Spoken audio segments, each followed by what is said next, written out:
परमेश्वर के धन्य नाम की महिमा हो। प्रभात मनन के सत्र 2591 में आप सभी का बड़े प्रेम के साथ स्वागत करता हूँ। आइए आज के मनन के लिए हम पढ़ते हैं यूहन्ना की पहली पत्री अध्याय 4 पद 11। हे प्रियो, जब परमेश्वर ने हमसे ऐसा प्रेम किया तो हमको भी आपस में प्रेम रखना चाहिए। यीशु मसीह के द्वारा कहा गया अच्छा सामरी की घटना परमेश्वर का प्रेम के सभी परिप्रेक्ष्य को सरल तरीके से समझाने वाली एक घटना है। लूका अध्याय 10 की 30 से 35 तक के पदों में हम इस घटना का जिक्र प्रभु यीशु मसीह करते हुए देखते हैं। एक यहूदी मनुष्य यरूशलेम से यरीहो की ओर सफर करने के दरमियान वह डाकुओं के चंगुल में फंस जाता है और वे उन्हें अधमरा करके रास्ते के किनारे छोड़कर चले जाते हैं। निम्न रास्ते से पहले एक याजक फिर एक लेवी आते हैं और इस लहूलुहान तथा अधमरा यहूदी को देखते हुए पर बिना कोई मदद किए चल जाते हैं। याजक और लेवी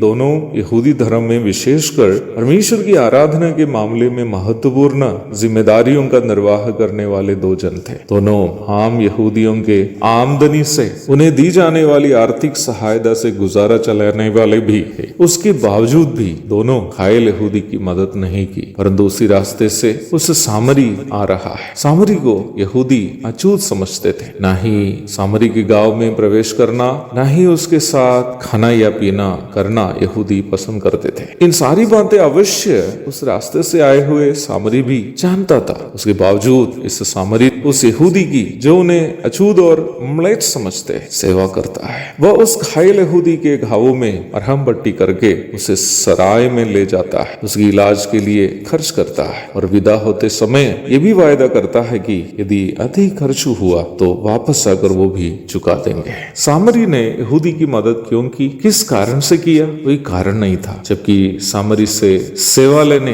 यहूदी लायक भी नहीं था, क्योंकि यहूदी सामरी को अछूत समझते थे, म्लेच्छ समझते थे। अर्थात सामरी ने यहूदी से यूं ही प्रेम किया और यहूदी से प्रेम दिखाने के लिए सामरी को कोई कारण की जरूरत नहीं थी, क्योंकि वह बेशर्त प्रेम किया। क्या आप जानते हैं इस घायल यहूदी की सेवा करने में सामरी को कितना नुकसान हुआ होगा? उसके समय नष्ट हुआ, पॉकेट से रुपये खर्च हुए और अंत में वह सराय के मालिक से कहता है कि अधिक कुछ इस घायल यहूदी पर खर्च हुए तो वो भी वापस आने पर चुका देंगे। अर्थात सामरी का प्रेम न केवल बिना कारण से दिखाए जाने वाला प्रेम था, बल्कि वह त्यागपूर्ण तथा चिरस्थायी था। उनका यहूदी से प्रेम तात्कालिक नहीं था, बल्कि चिरस्थायी था। प्रभु ये घटना के बारे में एक अन्य यहूदी व्यवस्थापक से ही कह रहा था, ताकि वो ये समझ पाए कि प्रेम शाब्दिक नहीं है बल्कि कार्मिक है। प्रेम केवल बोलने की बात नहीं है बल्कि करने की है। प्रेम केवल एक भावुकता नहीं है बल्कि